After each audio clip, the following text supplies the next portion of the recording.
Hello everyone. आज हम करेंगे चैप्टर नंबर 1 की 1.2 एक्सरसाइज, जो कि बहुत इंपॉर्टेंट है। और इस वाली एक्सरसाइज में से पक्का 100% एक क्वेश्चन आएगा, वो भी 3 नंबर का, जो कि आपके सामने है।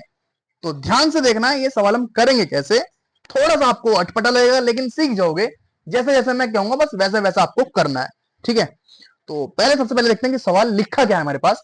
Prove that √5 is irrational number. मुझे √5 को इरेशनल नंबर प्रूव करना है, ठीक है। तो सबसे पहले हम ये जान लेते हैं इरेशनल होता क्या है। अब इरेशनल जाने से पहले हम जानेंगे रेशनल। रेशनल अगर तुमने 9th क्लास में पढ़ा हो, जो हमारे पी वाई क्यू के रूप में होते हैं वो मेरे रेशनल होते हैं। जैसे 3/4 माइनस का 5/9, 0, 2, 1 माइनस का 8 और माइनस का 22/-11। ये सारे के सारे मेरे क्या है, रेशनल नंबर है। ये सारे के सारे क्या है, मेरे रेशनल नंबर। और रेशनल नंबर के अंदर हमारा नेचुरल नंबर ये भी आ जाएगा, होल नंबर ये भी आ जाएगा, और इंटीजर्स ये भी आ जाएंगे। ये सारे के सारे जितने भी नंबर होते हैं, ये सारे के सारे मेरे रेशनल नंबर होते हैं। अब यहां पर बात हो रही है इर्रेशनल की, कि इर्रेशनल क्या होता है, बस उसको ध्यान से देखना। एक बार समझ लो कि इरेशनल होता क्या है। अगर तुमने 9th में पढ़ा होगा ना, तो बस तुम्हें समझ में आ जाएगा कि क्या होता है। एक ऐसा नंबर जो या तो रूट में लिखा हो और वो रूट से सोल्व हो नहीं रहा, ठीक है। जैसे √5, √3, √2, ये सारे क्या है, मेरे इरेशनल है। लेकिन अगर मैं कहूं √4, ये नहीं होगा क्योंकि ये 2 का स्क्वायर होता है। मैं कहूं √9, ये भी नहीं होगा क्योंकि ये 3 का स्क्वायर होता है। जो रूट से सोल्व हो जाएंगे वो मेरे इरेशनल में नहीं, वो मेरे किस में आएंगे, वो रेशनल में ही आएंगे। लेकिन जो रूट से सोल्व नहीं होंगे वो किस में आएंगे, वो आएंगे इरेशनल में आएंगे, ठीक है। तो ध्यान से देखो, ये जो √5 लिखा हुआ है सवाल में, ये सोल्व नहीं होगा, तो इसलिए ये इरेशनल होगा। ये मैंने बात बताई आपको रेशनल और इरेशनल की। इस सवाल को करना कैसे है, तो ध्यान से देखो, स्टेप बाय स्टेप देखते हैं। और बड़े ध्यान से और दिमाग लगा के देखना, क्योंकि ये सवाल एक बार में अच्छे से अच्छे को नहीं आता, थोड़ा सा अटपटा है। चलो स्टार्ट करते हैं। मैंने क्या लिखा है यहाँ पे, सबसे पहले तुम्हें ये सवाल जो है ऐसा का ऐसे ही उतारना है हेडिंग के रूप में। क्या, prove that √5 is irrational number, ये लिख दिया हमने। अब मैं क्या करूंगा, यहाँ पे लेट करूंगा, ठीक है। क्या लेट करूंगा, मैं मान लेता हूं let √5 is a rational number. मैंने इसको रेशनल नंबर मान लिया। अब जो मेरे रेशनल नंबर होते हैं वो तो p/q के रूप में होते हैं, है या ना, है तो होते हैं ना p/q के रूप में। कभी तो, जब मैं इसको लेट कर रहा हूं तो ऐसे लिखूंगा ना। और भैया मुझे यहां से रूट हटाना है, तो मैं यहां क्या लिखूंगा, squaring both side, squaring both side. जब मैं स्क्वायरिंग करूंगा तो इधर भी स्क्वायर आ जाएगा और इधर भी स्क्वायर आ जाएगा, दोनों पे। √5 का स्क्वायर हट जाएगा, रूट और स्क्वायर कट जाएंगे आपस में, ये देगा मुझे 5, और यहां से मिलेगा मुझे p²/q²। ये q जो है इधर जाके मल्टीप्लाई होगा 5 से, जो कि मुझे देगा 5q² में p²। और मैं इसको नाम दूंगा इक्वेशन नंबर 1, ठीक है। स्टेप को समझने की कोशिश करना, ठीक है। तो ध्यान से देखना, मैं मेरे पास इक्वेशन नंबर 1 आ चुकी है। अब मैं क्या करता हूं, आगे चलता हूं। मैं यहाँ पे क्या करूंगा, जो ये 5 है ये मेरा जाएगा सीधा p के नीचे डिवाइड होने, जो कि मुझे देगा q² ऐसा कुछ देगा, क्योंकि 5 जो डिवाइड में जाएगा। अब मैं यहां से देखता हूं कि जो p² है उसको 5 डिवाइड कर रहा है, तो p को भी कर रहा होगा। बस ये बात मैं यहां पर लिखूंगा, here p² is divided by 5, so p is also divided by 5। जब p² हो रहा तो p भी हो रहा होगा, ठीक है ना। बस इतना करने के बाद अब हमने p के लिए तो कर दिया, अब q के लिए भी एक बार देख लेते हैं। मैं फिर से यहाँ पे क्या करूंगा, लेट करूंगा। लेट, इस बार मैं p की वैल्यू कुछ मान लेता हूं, लेट p बराबर 5r। अब सर आप कहोगे कि भैया 5r ही क्यों लिया, क्योंकि मैं √5 सोल्व कर रहा हूं। अगर मैं √3 सोल्व कर रहा होता तो मैं लेता 3r, अगर मैं √2 सोल्व कर रहा होता तो मैं लेता 2r। क्लियर है। तो अगर मैंने p की वैल्यू 5r ले ली है, तो मैं इसको उठा करके अपनी इस वाली इक्वेशन में रखूंगा, putting p in equation number 1। Equation 1 मेरी क्या थी, वो थी 5 की स्क्वायर इक्वल टू में पी स्क्वायर। तो अगर मैं वैल्यू इधर पुट करता हूं, पी की वैल्यू कितनी आई थी 5r। अब क्योंकि इधर पी का स्क्वायर है तो इसका भी स्क्वायर मैंने कर दिया। ठीक है, आगे चलते हैं। स्क्वायरिंग अगर मैं खोलता हूं, ये 5 की स्क्वायर तो रहेगा ऐसा का ऐसे ही, और इधर मैं देखता हूं 5 का स्क्वायर करूंगा तो क्या मिलेगा मुझे 25, और r का स्क्वायर करूंगा तो मिलेगा r स्क्वायर। ये 25 जाएगा इधर डिवाइड होने के लिए, r स्क्वायर। अगर मैं इसको काटना चाहूं, ये 5 से 25 कटेगा तो ऊपर बचेगा क्यू स्क्वायर और नीचे बचेगा 5। काट सकते हैं ना हम इसको 5 के टेबल से। तो मैंने यहां पर देखा कि जो क्यू स्क्वायर है वो 5 से डिवाइड हो रहा है, जो मेरा क्यू स्क्वायर है वो 5 से डिवाइड हो रहा है। तो इसका मतलब ये बात मैं यहां पर लिख दूं, जैसे मैंने पी के लिए लिखी थी, क्या here Q square is divided by 5, so Q is also divided by 5। तो मैंने यहां से एक बात नोटिस करी कि P भी मेरा 5 से डिवाइड हो रहा है यहां पर इधर इस लाइन में, ठीक है, और Q भी मेरा डिवाइड हो रहा है 5 से। जब दोनों ही मेरे 5 से डिवाइड हो रहे हैं तो इसका मतलब इन दोनों में 5 जो है वो कॉमन है, कॉमन हो गया ना। तो मेरे P और Q क्या हो गए, को प्राइम नंबर हो गए। ये बात यहां पे लिखेंगे हम। सो P एंड Q आर को प्राइम नंबर। को प्राइम नंबर, को प्राइम नंबर का मतलब क्या होता है कि ऐसे नंबर जिनके 1 के अलावा भी कोई कॉमन फैक्टर है, 1 के अलावा। तो इसमें तो 5 आ रहा है ना, तो इसलिए को प्राइम है। अब को प्राइम है तो ये भी लिख देगा कि इनका कॉमन फैक्टर क्या है। P and Q have common factor, इनका कॉमन फैक्टर क्या है 5 है। ठीक है, बस ये सवाल इतना था। बस अब इसके आगे लैंग्वेज है जिसके नंबर आपको मिलने हैं। अगर आपने वो लैंग्वेज छोड़ दी तो आपको इसके नंबर बिल्कुल भी नहीं मिलेंगे। वो लैंग्वेज क्या है, एक बार इस लैंग्वेज को देखते हैं। ठीक है, क्योंकि इधर मेरे पास जगह नहीं है तो मैं एक दूसरी स्क्रीन खोलता हूं अपने पास और उधर लिखते हैं। मैंने ये स्क्रीन खोली है और यहां पर देखते हैं क्या है। देखो भाई, मैं इधर लिखता हूं क्या, बट इसकी आपको याद करनी पड़ेगी, but this contradiction contradiction has arisen our wrong assumption that, हमारी गलत कल्पना की वजह से हुआ है। क्या थी गलत कल्पना, √5 इज अ रेशनल नंबर। हमने शुरू शुरू में ही माना था ना कि √5 रेशनल नंबर है। अभी आपको दिखा देता हूं, ये अगर मैं हटा दूंगा तो सारा गायब हो जाएगा। ठीक है, तो एक बार मैं लिख लेता हूं, √5 इज अ रेशनल नंबर। ये हमने गलत कल्पना करी थी।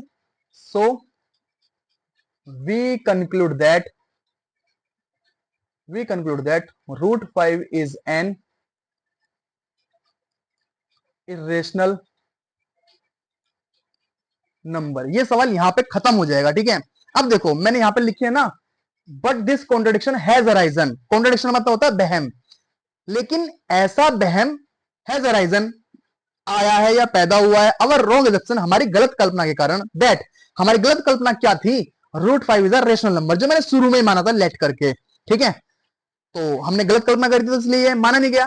सो वी कंक्लूड दैट, तो हमारा यह निष्कर्ष निकलता है कि √5 इज अ इर्रेशनल नंबर। अब मैं आपको दिखाया तो मैंने क्या माना था, ये देखो ध्यान से। क्वेश्चन के शुरू में ही मैंने यहां पे लिखा था लेट करके, लेट √5 इर्रेशनल नंबर, जो कि मेरी गलत कल्पना थी, गलत कल्पना थी। तो इसलिए यह सवाल जो है रेशनल में नहीं इर्रेशनल में ही माना जाएगा। ठीक है, तो ऐसे तुम इस सवाल को कर सकते हो। और बाकी आपको इस सवाल की अगर प्रैक्टिस करनी है तो आप ट्राई करो √3 पर, √2 पर, √7 पे, √11 पे। इनको आप अगर 2-2 बार, 3-3 बार अगर रिपीट करोगे ना, तो मैं 100% कह रहा हूं ये सवाल आपको आ जाएगा। और अगर फिर भी समझ में नहीं आया तो मेरे को एक बार कमेंट कर देना, फिर मैं आपको इसका एक आसान सा और बढ़िया सा तरीका फिर से बताऊंगा। लेकिन अगर आप इसी तरीके से करोगे तो आपको पूरे पूरे मार्क्स मिलेंगे। 3 नंबर का ये क्वेश्चन आपके सामने आएगा। 1.2 का 10th क्लास का क्वेश्चन नंबर 2 हमारे सामने है। तो देखते हैं ये सवाल कैसे होगा। तो थोड़ा सा ध्यान से देखना क्योंकि ये क्वेश्चन जो है 3 नंबर में आ जाता है। क्या लिखा है मेरे सामने, prove that 3 + 2 √5 is irrational number. ठीक है, यहाँ नंबर भी ऐड होगा, ठीक है, इरेशनल नंबर। तो ऐसे क्वेश्चन करने के लिए मैं क्या करूंगा, इसमें लेट करता हूं, let 3 + 2√5 is a rational number. मैंने इसको क्या मान लिया कि ये तो रेशनल नंबर है, मैं मान लेता हूं, ठीक है। और हम जानते हैं कि रेशनल नंबर जो है मेरे, वो तो p/q के रूप में होता है, ऐसे ही होता है ना। ये जो 3 है इधर, वो इधर जाके क्या हो जाएगा, वो इधर जाके क्या हो जाएगा, माइनस का। तो लिखते हैं इधर p - q, और ये इधर जाके क्या होगा, माइनस का हो गया। थोड़ा सा इसको एडजस्ट करता हूं मैं एलसीएम वगैरह लेके, जो कि मुझे देगा p - 3q और अपॉन में q। थोड़ा सा मैंने इसको एलसीएम लेके एडजस्ट कर लिया। ये जो 2 इधर √5 के साथ में मल्टीप्लाई में, ये जाएगा डिवाइड में, यहां से क्या मिलेगा मुझे, p - 3q, और नीचे आ जाएगा 2q। ठीक है, इतना सा करना है बस। अब इसके बाद लैंग्वेज लिखनी है, क्योंकि ये सवाल जो है पिछले वाले के मुकाबले आसान है। वो लैंग्वेज क्या है, बस ध्यान से देखना। मैं यहाँ पे क्या लिखूंगा, हियर, ये जो साइड में लिखा है ये सारा, p - 3q अपॉन में 2q is a rational number. So, और इसके इक्वल में कौन है, √5। So √5 is also rational number. But we know that, पिछले सवाल में हम करा था ना, but we know that √5 is rational number. लेकिन हम जानते हैं तो इरेशनल नंबर होता है। सो अब क्या लिखेंगे, सो नहीं लिखते, सो हटाते हैं यहां से। But this contradiction has arisen our wrong assumption that, हमने गलत कल्पना मानी थी शुरू में ही, क्या मानी थी, that 3 + 2√5 is a rational number.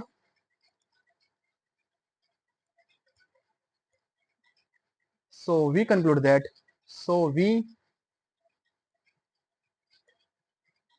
that, conclude हमारा निष्कर्ष क्या निकलता है, so we conclude that 3 + 2√5 is irrational number. तो हमारा ये निष्कर्ष निकलता है कि भैया ये भी क्या इरेशनल नंबर है। ये जो लैंग्वेज मैंने लिखी है ना, इसी के आपको मार्क्स मिलेंगे, वरना आपको मार्क्स नहीं मिलेंगे, कितना भी कोशिश कर लेना। ठीक है, तो अगर समझ में नहीं आया तो दोबारा फिर से देख लेना, ठीक है। और आपके लिए मैं होमवर्क देता हूं, आप ट्राई करो इस वाले सवाल को, 6 + 3√3 का, इसको प्रूव करके दिखाना, सेम ऐसी बस डिजिट बदल दी मैंने, इसको आप ट्राई करो, ठीक है।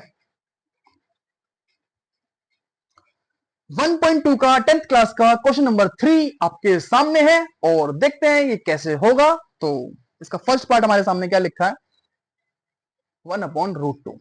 ठीक है, हमें देखा है 9th क्लास से, हम जानते हैं कि रूट की जो वैल्यू है वो डिनोमिनेटर में नहीं होती है, तो उसको हटाने के लिए हम क्या करते हैं, उसका रेशनलाइजेशन करते हैं। तो अगर मैं √2 से मल्टीप्लाई करता हूं तो ये मुझे क्या देगा, √2 = √2, और नीचे मेरा आ जाएगा 2।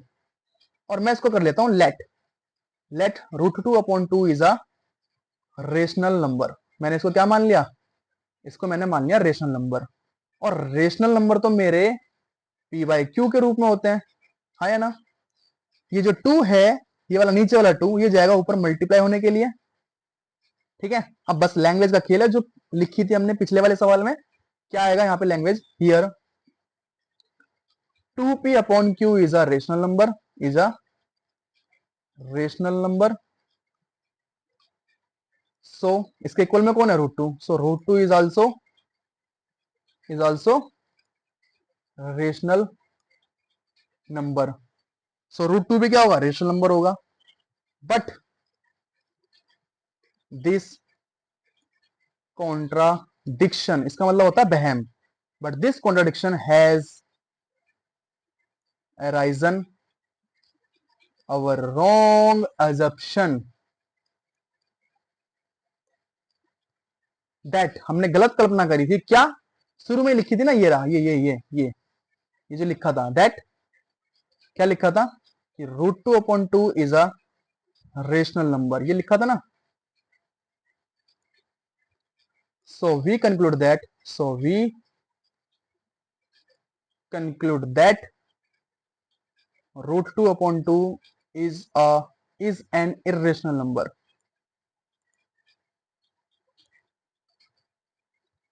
तो ऐसे करके हम अपने इस सवाल को भी खत्म कर लेंगे। ठीक है, सेम इसका सेकंड पार्ट भी ऐसे ही है, मैं यहां पर थोड़ा सा चेंज करूंगा, बस आप ध्यान से देखना कैसे होगा। मैं इसी सवाल में चेंज कर देता हूं थोड़ा सा, ठीक है। तो जो वैल्यू है मैं बस उसी को हटाऊंगा, बाकी सेम ऐसे ही रहेगा। चलो कोशिश करते हैं, देखता हूं कि यहां से हम कर पाएंगे या नहीं। तो मैं क्या करता हूं, इसको हटा देता हूं यहां से।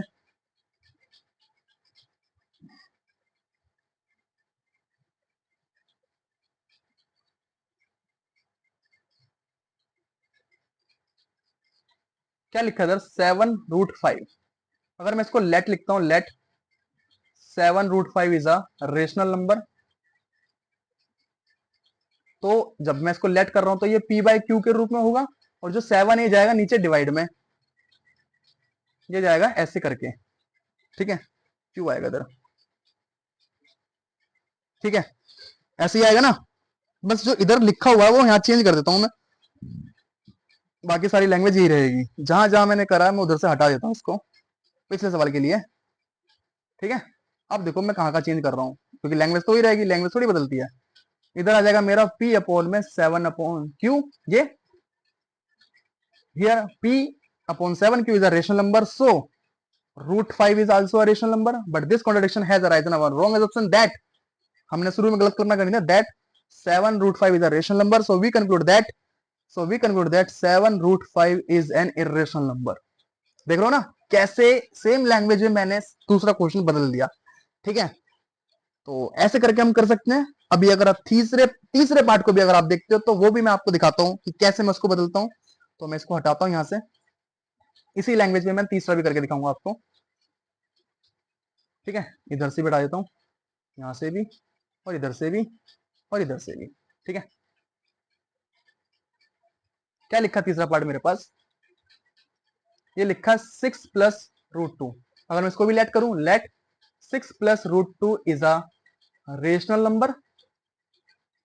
तो रेशनल नंबर मेरा किस फॉर्म में होता है, आप कहोगे ये तो भैया पी बाई क्यू के रूप में होता है, और 6 उधर आके क्या हो जाएगा माइनस, इधर बचेगा √2, 6 उधर आके माइनस हो गया। इसको थोड़ा सा एडजस्ट करते हैं, ये मुझे देगा p-6q अपॉन में q, ये देगा। बस ये जो नंबर आया इसको इधर लिखो, p-6q अपॉन में q। सो इधर क्या लिखा √2, so √2 is also rational number. फिर इधर क्या है, assumption that, our wrong assumption that, हमारी शुरू में गलत करना क्या थे, 6+√2, so we conclude that 6+√2। Same language में मैंने सेम अलग क्वेश्चन को ऐसे कर दिया। तो अगर आप खेल देखो कि लैंग्वेज तो वही रहने वाली है, बस आगे जो सवाल का थोड़ा सा पैटर्न चेंज होगा सवाल के हिसाब से, बाकी सवाल जो है सारे ऐसे ही रहेंगे, और आपको ये सवाल जो है 3 नंबर देके आपको जाएगा। तो इसी के साथ हमारी एक्सरसाइज हो जाती है खत्म, और चैप्टर 1 का भी हो जाता है एंड।